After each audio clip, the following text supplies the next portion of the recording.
Hello friends, welcome to my YouTube channel GK info tuber.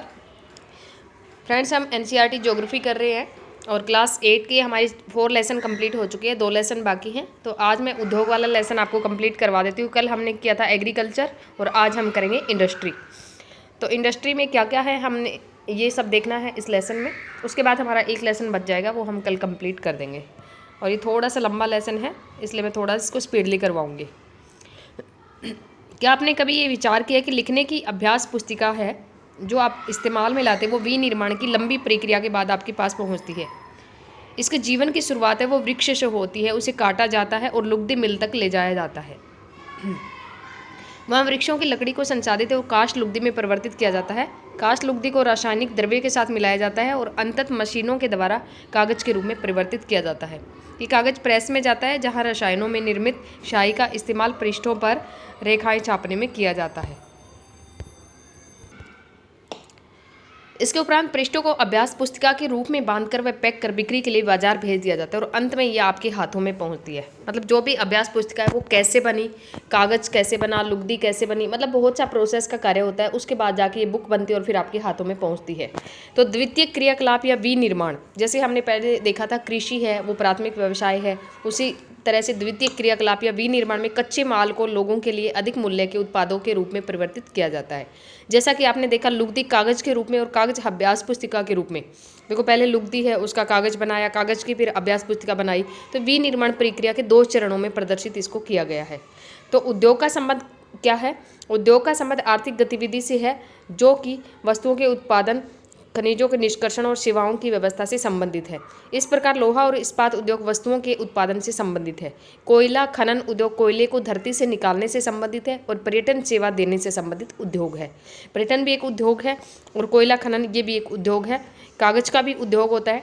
तो जिस चीज़ से हमें जिन जिन चीज़ों की ज़रूरत मतलब होती है और उनका उत्पादन किया जाता है, विनिर्माण प्रक्रिया होती है, तो वो उद्योग के अंदर होती है। कपास के खेत में अपने घर तक अपनी कमीज की यात्रा का पता कीजिए, ये क्रियाकलाप है। तो उद्योगों का वर्गीकरण हम किस तरीके से कर सकते हैं, ये इंपॉर्टेंट है। उद्योगों का वर्गीकरण कच्चा माल, आकार और स्वामित्व के आधार पर किया जाता है।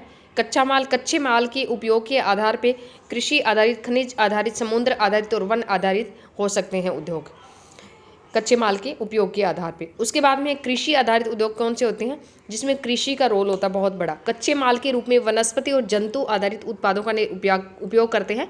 खाद्य संसाधन, वनस्पति तेल, सूती वस्त्र, डेयरी उत्पाद और चर्म उद्योग है वो कृषि आधारित उद्योग के उदाहरण हैं। कृषि आधारित उद्योगों के कुछ उदाहरण दीजिए। तो कृषि आधारित उद्योग यही हैं, हो गया हमारी वनस्पति तेल हो गया, सूती वस्त्र हो गया, खाद्य संसाधन, डेयरी उत्पाद, चर्म उद्योग, ये सब कृषि से रिलेटेड है। तो वनस्पति वगैरह जंतु उत्पाद हैं वो सब है कृषि उद्योग है।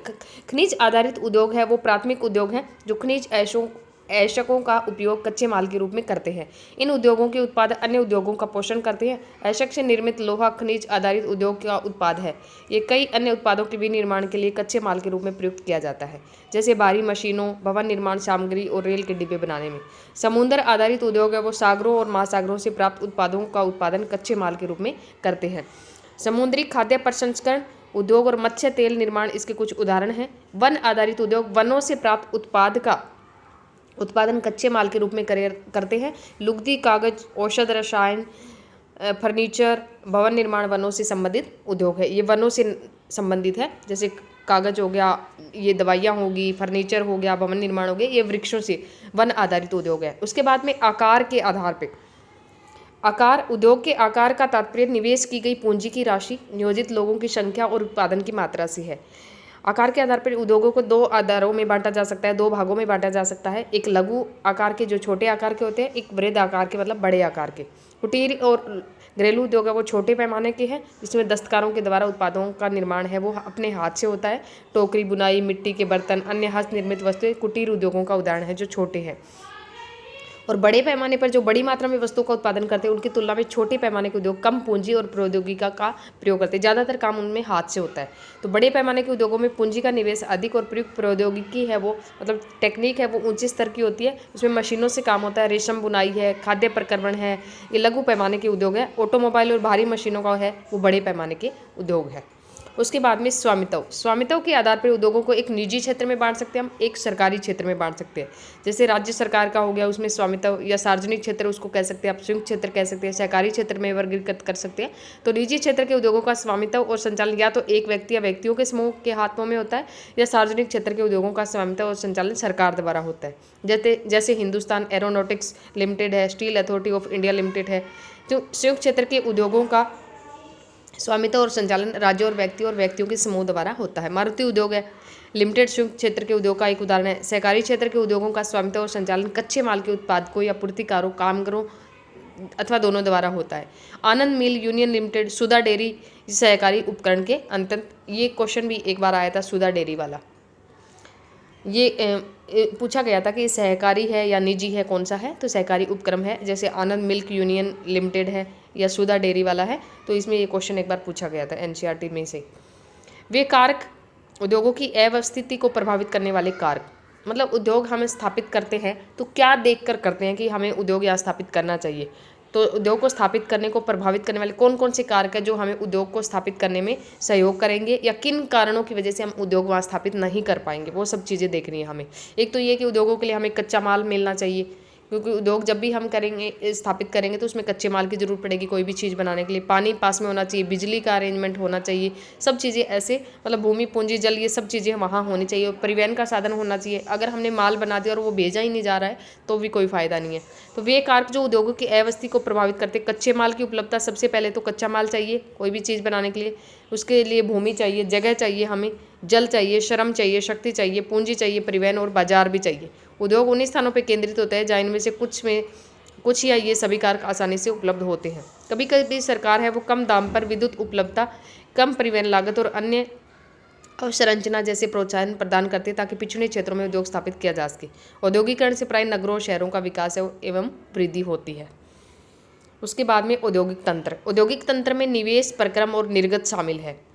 निवेश में कच्चे माल, श्रम और भूमि की लागत आ जाएगी, जल की उपलब्धता आ जाएगी, परिवहन, विद्युत और अन्य अवसंरचना शामिल है। और प्रक्रम में क्या होता है, वो सारे क्रियाकलाप शामिल होते हैं जो कच्चे माल को परिष्कृत माल में परिवर्तित करते हैं। एक तो जो चीज़ हमें चाहिए वो तो आ जाएगी निवेश के अंदर, भूमि की लागत होगी, जैसे श्रम होगी, कच्चा माल के ऊपर हमारा कितना पैसा लगा, जल की उपलब्धता, परिवहन, विद्युत, ये सब चीज़ें। प्रक्रम में वो कैसे कैसे उसको बनाया जा रहा है, तो वो जो क्रियाकलाप शामिल है उसको बोलते हैं प्रक्रम, जो कच्चे माल को परिष्कृत माल में परिवर्तित कर देते हैं। और निर्गत क्या होता है, अंतिम उत्पाद या इससे अर्जित आय, जो बिल्कुल लेटेस्ट रूप में तैयार हो जाता है, अंत में तैयार हो जाता है और उसको फिर वो बेचने के लिए निकाल देते हैं और उससे उत्पन्न जो हमें आय मिलती है उसको बोलते हैं निर्गत। सूती वस्त्र उद्योग के संदर्भ में अगर बात करें हम, कपास, मानव श्रम, कारखाना और परिवहन लागत ये निवेश हैं। पहले मानव श्रम लगाया हमने, कारखाना स्थापित किया, कोई भी परिवहन लागत लगाई, कपास का यूज़ किया हमने, उसके बाद में ओटाई, कटाई, बुनाई, रंगाई, छपाई, उसको मिला करके कुछ एक नई चीज़ बनाई, तो वो आ जाएगा प्रक्रम में। प्रक्रिया में कमीज जिसे आप पहनते हैं वो उत्पादन है, उसको बेचकर जो पैसा मिला उसको आ जाए बोल देंगे हम निर्गत। चमड़े के जूते के विनिर्माण में शामिल निवेश, प्रक्रम, निर्यात को ज्ञात करें। तो औद्योगिक प्रदेश का विकास तब होता है जब कई तरह के उद्योग एक दूसरे के निकट स्थित होते हैं और वे अपनी निकटता के लाभ आपस में बांटते हैं। मतलब किसी भी उद्योग के अंदर कोई चीज़ बन रही है, दूसरे उद्योग में कोई चीज़ बन रही है, तो आपस में एक दूसरे को मतलब लाभ आपस में बांटते हैं वो। विश्व के प्रमुख औद्योगिक प्रदेश पूर्वोत्तर अमेरिका, पश्चिमी और मध्य यूरोप, पूर्वी यूरोप और पूर्वी एशिया है। मुख्य औद्योगिक प्रदेश अधिकांशतः शीतोष्ण कटिबंधीय क्षेत्रों, समुद्री पतनों के समीप और विशेष तौर पर कोयला क्षेत्रों के निकट होते हैं। उसके बाद में भारत में अनेक औद्योगिक प्रदेश है, जैसे मुंबई है, पुणे है, बेंगलोर है, तमिलनाडु है, हुगली प्रदेश है, अहमदाबाद, बड़ोदरा, छोटा नागपुर औद्योगिक प्रदेश, विशाखापट्टनम, गुंटूर, गुड़गांव, दिल्ली, मेरठ औद्योगिक प्रदेश और कोलम, तिरुवनंतपुरम औद्योगिक प्रदेश है। उद्योगों में दुर्घटना विपदा मुख्य रूप से तकनीकी विफलता या संकट उत्पन्न करने वाले पदार्थों की बेतरतीब उपयोग के कारण घटित होती है। कई बार हो जाता है ऐसे। तो भोपाल में वो आपको याद ही होगा 3 दिसंबर 1984 को जो एक भोपाल गैस त्रासदी के नाम से मशहूर है, वो एक घटना औद्योगिक दुर्घटना है। वो भी वहाँ पे जो गैस, जो मिथाइल आइसोसाइनेट गैस है, वो उसके विषैली जो गैस थी उसके रिसाव के कारण जो वहाँ पे बहुत ज़्यादा नुकसान हो गया था। तो उसकी सूचना है वो 1989 में सरकारी सूचना के आधार पर कहते 35,598 करोड़ व्यक्तियों की मृत्यु हो गई थी और हज़ारों लोग जो बच गए वो आज भी अधिक बीमारियों, एक या अधिक बीमारियों के शिकार है। कोई अंधा हो गया है, किसी को कुछ हो गया, किसी को कुछ, मतलब कुछ ना कुछ उनको दिक्कत हो गई है। तो वो यही था कि उसको बेतरतीब तरीके से उसको यूज किया गया, ध्यान नहीं दिया गया, सावधानी से उसका यूज नहीं किया गया। 23 दिसंबर 2005 में चीन के गाओकायो चोंगागिंग में गैस कूप विस्फोट में 243 लोगों की मृत्यु, 9,000 लोग दुर्घटनाग्रस्त हो गए और इन स्थानों से 64,000 लोगों को विस्थापित किया गया। कई लोग विस्फोट के बाद न भाग सकने के कारण मर गए। वो जो समय पे भाग पाए उनकी आंखें, त्वचा और फेफड़े हैं वो गैस से क्षतिग्रस्त हो गए थे गाओकायो में। उसके बाद में जोखिम कम करने के उपाय, तो घने बसे जो क्षेत्र हैं उनको क्या करना चाहिए, औद्योगिक क्षेत्र से बहुत दूर रखा जाना चाहिए। उद्योग के समीप है वो बसने वाले लोगों की दुर्घटना होने की स्थिति, विषैले खतरनाक पदार्थों के संग्रहण और उनके संभव है प्रभावों को का ज्ञान उनको होना चाहिए भी क्या हो सकता है। आग की चेतावनी और अग्निशमन की व्यवस्था का उन्नत किया जाना चाहिए। विषैले पदार्थों के भंडारण क्षमता की सीमा होनी चाहिए और उद्योगों के प्रदूषण नियंत्रण के उपाय को उन्नत किया जाना चाहिए। तो ये जोखिम कम करने के उपाय हैं। क्या आप जानते हैं कि उभरते हुए उद्योग सनराइज उद्योग के नाम से जाने जाते हैं। जो भी नए उभरते होते हैं उसको सनराइज, इसमें सूचना प्रौद्योगिकी है, जैसे सूचना का है, सूचना टेक्निक का है, स्वास्थ्य लाभ है, सत्कार और ज्ञान से संबंधित उद्योग है। तो ये सब क्या है, सनराइज उद्योग हैं। तो पूछा जा सकता है कि सनराइज उद्योग, 4 नाम दे देंगे आपको, उनमें से एक पूछ लिया जाए कौन सा इसमें सनराइज उद्योग है।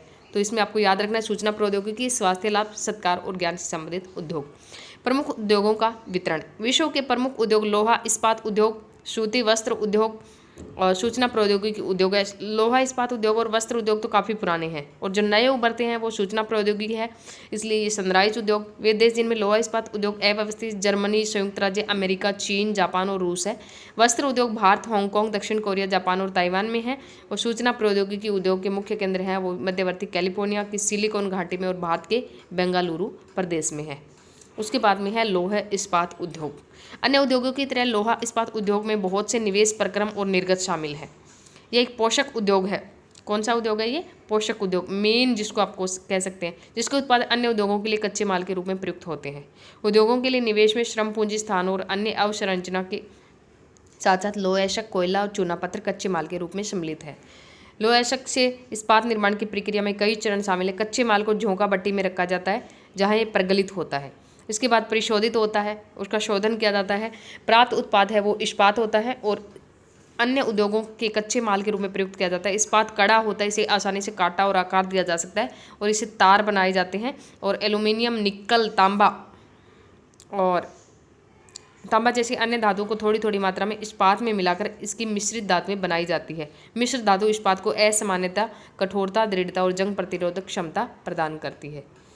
तो ये है प्रगलन। प्रगलन क्या होता है, जिसमें उसको गला करके, ये एक ऐसी प्रक्रिया जिसमें धातुओं को उसके अयस्कों द्वारा गलनांक बिंदु से अधिक तपाकर निष्कर्षित किया जाता है।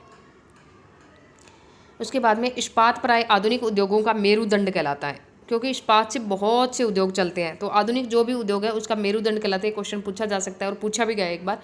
लगभग सारी वस्तुएं जिनका हम उपयोग करते हैं वो या तो लोहा या इस्पात से बने हैं या अन्य धातुओं, इन धातुओं से निर्मित औजार और मशीनों से बने हैं। पोत, रेलगाड़ी, ट्रक, ऑटो अधिकांशतः इस्पात से बने हैं। यहाँ तक कि सेफ्टी पिन और सुइयाँ जो हम यूज़ करते हैं डेली लाइफ में, जिनका उपयोग आप करते हैं वे इस्पात से बनती है। तेल कूप इस्पात से बनी मशीनों से वेदित किया जाते हैं। इस्पात की पाइपलाइन से तेल परिवाहित किया जाता है। खनिजों का खनन है वो इस्पात के उपकरणों से होता है। तो इसका मतलब क्या है, वो मेरुदंड है, हर जगह पे इस्पात यूज हो रहा है। कृषि के यंत्र प्राय इस्पात के बने होते हैं। विशाल भवनों का ढांचा इस्पात का बनाया जाता है। 1800 ईस्वी से के पूर्व इस्पात उद्योग वहाँ स्थित था जहाँ कच्चा माल, विद्युत आपूर्ति और बहता जल है वो आसानी से उपलब्ध थे। बाद में उद्योग के लिए आदर्श स्थिति कोयला क्षेत्र के समीप नहरों और रेलवे के निकट थी और 1950 के बाद लोहा और इस्पात उद्योग समुद्र पतन के निकट सपाट भूमि के विशाल क्षेत्रों में केंद्रित होना शुरू हो गई। और ऐसा इसलिए हुआ क्योंकि इस्पात निर्माण का कार्य इस समय तक बहुत विशाल हो गया और लोहा ऐसे विदेशों से आयात करना पड़ता। तो भारत में लोहा इस्पात उद्योग है वो कच्चा माल, सस्ते श्रमिक और परिवहन और बाजार का लाभ लेते हुए विकसित हुए। सभी महत्वपूर्ण इस्पात उत्पादक केंद्र ये आपको याद रखना है, जैसे भिलाई है, दुर्गापुर है, बर्नपुर है, जमशेदपुर है, राउरकेला, बोकारो, वो एक ही देश में है ये। और ये 4 राज्यों में फैले। वो 4 राज्य कौन से हैं, पश्चिम बंगाल, झारखंड, ओडिशा और छत्तीसगढ़। भद्रावती और विजयनगर है वो दोनों कर्नाटक के अंदर है। विशाखापट्टनम आंध्र प्रदेश में है। सलेम तमिलनाडु में और अन्य महत्वपूर्ण इस्पात के केंद्र है जो स्थानीय संसाधनों का उपयोग कर रहे थे। अब बात करते हैं हम जमशेदपुर की। ये क्वेश्चन पिछले रीट में आया था, टिस्को वाला। 1947 से पूर्व भारत में केवल एक इस्पात का कारखाना था। भारत आज़ाद होने से पहले Tata iron and steel company limited, TISCO, ये निजी स्वामित्व में था। टाटा, जमशेदजी टाटा ने जो बनाया था। स्वतंत्रता के पश्चात सरकार ने ये कार्य अपने हाथ में ले लिया और बहुत से लोहा इस्पात संयंत्र स्थापित किए।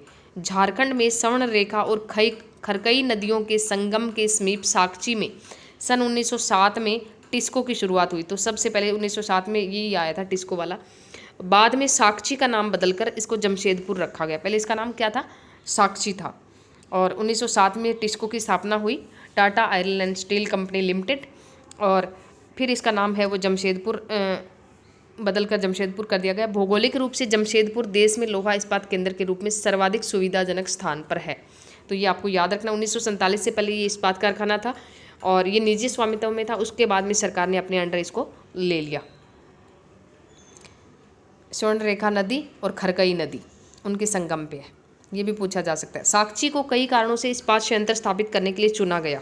यह स्थान बंगाल नागपुर रेल मार्ग पर काली माटी स्टेशन से मात्र 32 किलोमीटर की दूरी पर था। यह स्थान लोह एशक, कोयला और मैंगनीज निक्षेपों के साथ साथ कोलकाता के निकट भी था। यहाँ विशाल बाजार उपलब्ध था। टिस्को को झरिया कोयला क्षेत्रों से कोयला और उड़ीसा और छत्तीसगढ़ से लोह एशक, चूना पत्थर, डोलोमाइट और मैंगनीज प्राप्त होता था। खरकई और स्वर्ण रेखा नदियों से प्राप्त जल की आपूर्ति होती थी और सरकारी प्रोत्साहनों से इसे पर्याप्त पूंजी भी उपलब्ध हो गई थी। तो जमशेदपुर में टिस्को की स्थापना के बाद कई अन्य औद्योगिक संयंत्र स्थापित किए गए। इसमें रसायन, इंजनों के पुर्जे, कृषि उपकरण, मशीनें, टीन की चद्दरें, केबल और तार का उत्पादन किया जाता है। भारत में लोहा इस्पात उद्योग के विकास में त्वरित औद्योगिक विकास आरंभ हुआ।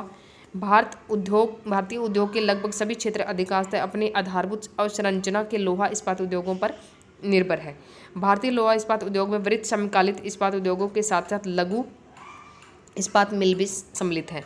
इसमें द्वितीयक उत्पादक रोलिंग मिल और सहायक उद्योग भी शामिल है। उसके बाद में है पीटर्सबर्ग। यह संयुक्त राज्य अमेरिका का एक महत्वपूर्ण इस्पात नगर है। पीटर्सबर्ग के इस्पात उद्योग की स्थानीय सुविधाएं उपलब्ध हैं।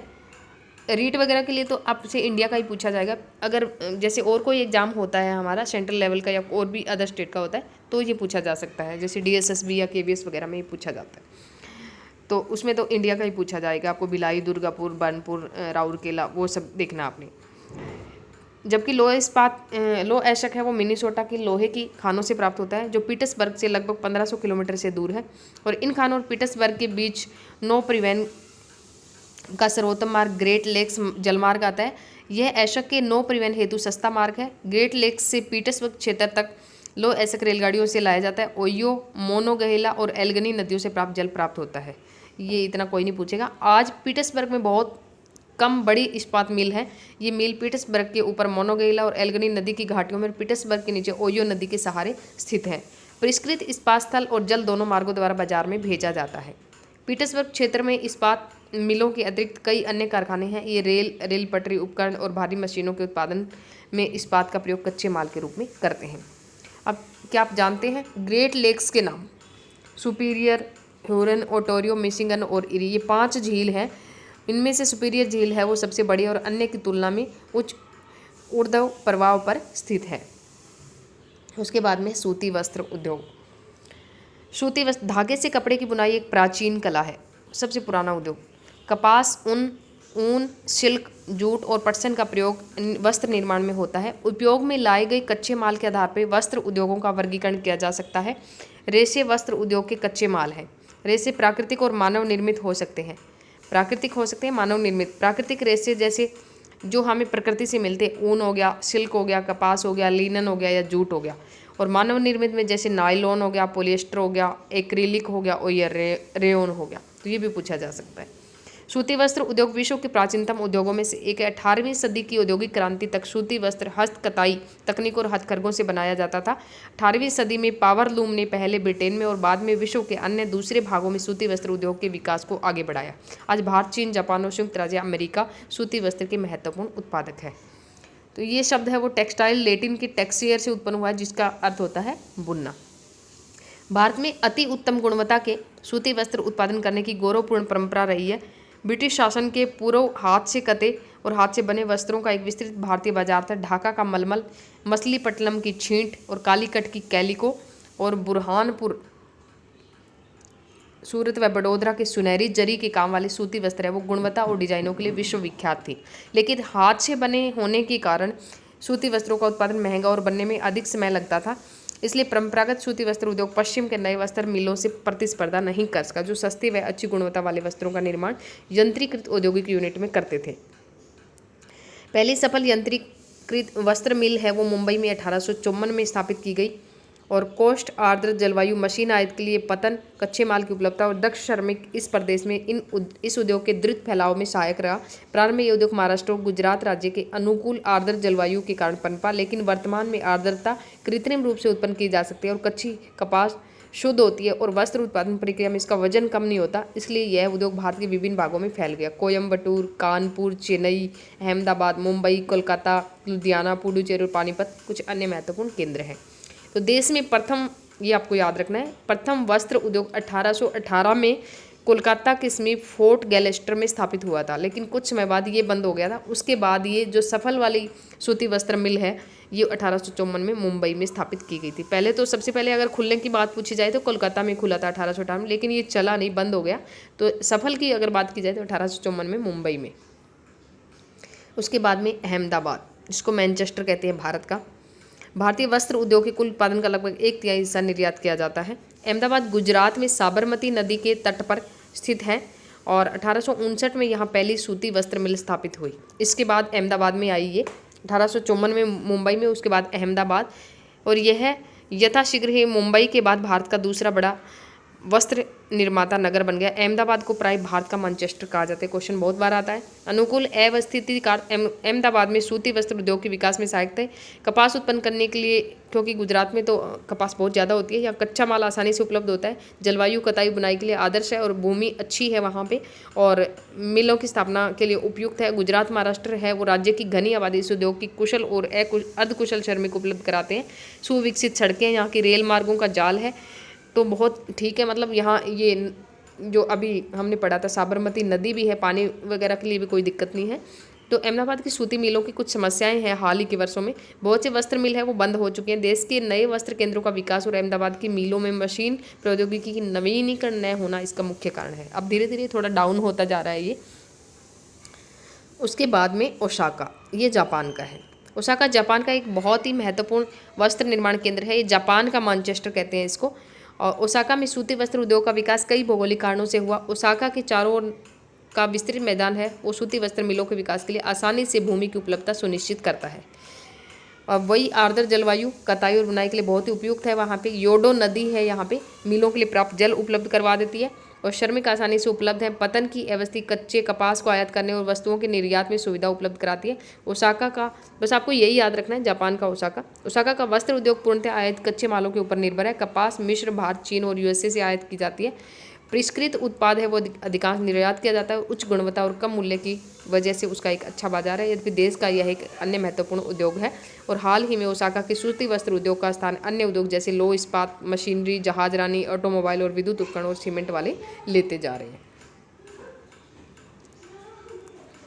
बस ये लेसन आपका ख़त्म हो गया और आज के लिए इतना ही। Take care, bye bye. अब इसमें क्वेश्चन आंसर में क्या है, उद्योग शब्द का क्या तात्पर्य आपको पता ही है। उद्योग जहाँ भी हम कोई भी चीज़ बनाते हैं उत्पादन के लिए, जो उत्पादन किया जाता है उसमें निवेश करते हैं पहले, उसके बाद में प्रक्रम होता है और फिर निर्गत। कोई भी चीज़ है शुरू से बनने से, मतलब कच्चे माल से लेकर के अंतिम रूप तक जो बन जाती है, तो उस पूरे प्रोसेस को उत्पादन करने के लिए हम उद्योग का निर्माण करते हैं। वे कौन कौन से मुख्य तथ्य हैं जो उद्योग की अवस्थिति को प्रभावित करते हैं, तो उसके लिए जल होना चाहिए, श्रम, पूंजी, भूमि, जल, उद्यमी, सब चीज़ें मतलब वहाँ होनी चाहिए और अच्छा सा एरिया हो वहाँ, और थोड़ा सा मतलब खाली स्थानों में दूर, जैसे घनी जो बस्तियाँ बसी होती हैं उनसे थोड़ा दूर होना चाहिए। कौन से उद्योग प्राय औद्योगिक आधुनिक उद्योग का मेरुदंड, तो ये इस्पात उद्योग आपका आया था। कपास उद्योग मुंबई में तेज़ी से क्यों विकसित हुआ, क्योंकि वहाँ आसपास में कपास है वो ज़्यादा होती है और वहाँ आर्द्र जलवायु वगैरह है, तो इस वजह से। फोर्ट गैलेस्टर कहाँ अवस्थित है, तो ये पश्चिम बंगाल में आया था शुरू में, जब 1818 में सूती वस्त्र का कारखाना लगा था। और निम्न में से कौन सा प्राकृतिक रेशा है, तो इसमें देखा था आपने जूट वगैरह, जूट हो गया, ऊन होगा, सिल्क हो गया, ये प्राकृतिक है। नायलॉन और एक्रिलिक है वो मानव निर्मित है। कृषि आधारित उद्योग कौन कौन से हैं जिससे हमें कृषि का उत्पादन वगैरह के लिए कच्चा माल मिलता है, और खनिज आधारित कौन से हैं, और सार्वजनिक क्षेत्र में कौन से होते हैं और शुल्क क्षेत्र के कौन से होते हैं। तो ये सब है, इसमें और कुछ खास है नहीं ज़्यादा, तो आपको लेसन पढ़ने के बाद सब समझ आ जाएगा आपको। तो आज के लिए इतना ही, take care, bye bye. Last lesson बचता है हमारा, वो हम कल कंप्लीट कर देंगे।